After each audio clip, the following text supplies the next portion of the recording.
নমস্কার বন্ধুরা, আবারও একটি নতুন ভিডিও নিয়ে আমি বৃষ্টি চলে এলাম আপনাদের মাঝে। তো এখন মেয়েকে স্কুল থেকে আনতে যাচ্ছি। আজকের ওয়েদারটা খুবই সুন্দর, মানে হাঁটতে কষ্ট হচ্ছে না।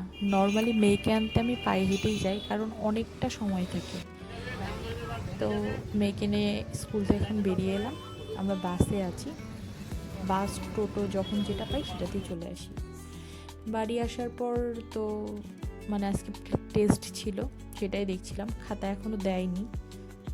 আর মেয়ে যেহেতু ঠাম্মির ওদিকে খায়, ওর ঠাম্মি একটু বেরিয়েছে, তো প্রসাদ সব দিয়ে টিয়ে ওকে ডাল তরকারি সবজি যা ছিল দিয়ে তারপর ঠাম্মিটা মন্দিরে গেছে। তো হঠাৎই ওকে খাওয়াতে খাওয়াতে না আমার জানালার দিকে চোখ পড়লো। দেখো কিরকম কালশিটে পড়ে আছে। যখন জানালাটা খুললাম, এত সুন্দর ওয়েদার, মেঘলা মেঘলা ওয়েদার, মানে আমার মেঘলা ওয়েদার দেখলেই মনটা ভালো হয়ে যায়।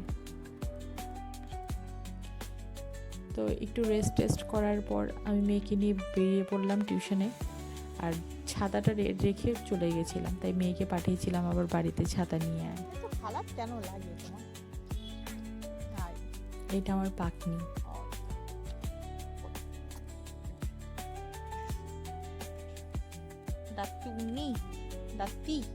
এত দুষ্টু আর এত পাকনা কথা বলে। যাই হোক, ওকেও টিউশনে দিয়ে এসে আমি একটু মন্দিরে বসলাম। এই যে আশেপাশে বাড়িঘরগুলো দেখতে পাচ্ছেন, এগুলো সব বাংলাদেশি, সব ঢাকার মানুষ এই সব মানে এই মন্দিরটার আশেপাশে থাকে। বারাসাতে নর্মালি বাংলাদেশের মানুষ বেশি থাকে, কিন্তু এই জায়গার পুরোটা জুড়ে ঢাকার সব, ঢাকা, নারায়ণগঞ্জ, গোয়ালনগরের মানুষজন থাকে।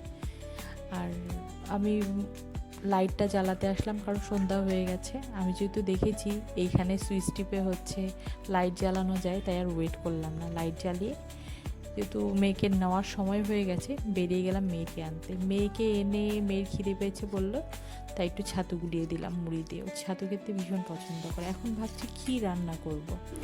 রান্নাঘরে গিয়ে দেখি মানে আমার বর অনেক দিন আগে সজনে ডাঁটা এনেছে, সজনে ডাঁটাগুলো নষ্ট হয়ে যাচ্ছে। কি করি ভাবতে ভাবতে এটা দিয়ে একটা বাটা করে ফেললাম, সজনে ডাঁটার বাটা। সেটার ভিডিওতে দেখাতে আমার মনে নেই, ভুলে গেছি। যাই হোক, চিচিঙ্গা ছিল, ডিম দিয়ে চিচিঙ্গা ভাজা করলাম। আমার মেয়ে আমার বর ভীষণ পছন্দ করে, এটা হলে আর কিচ্ছু লাগে না।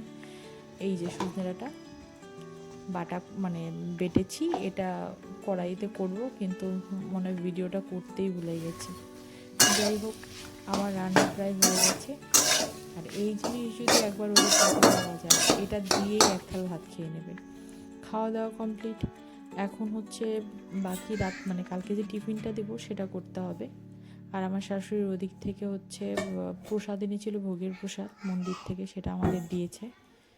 একটু মিষ্টি, তারপর অন্নপ্রসাদ,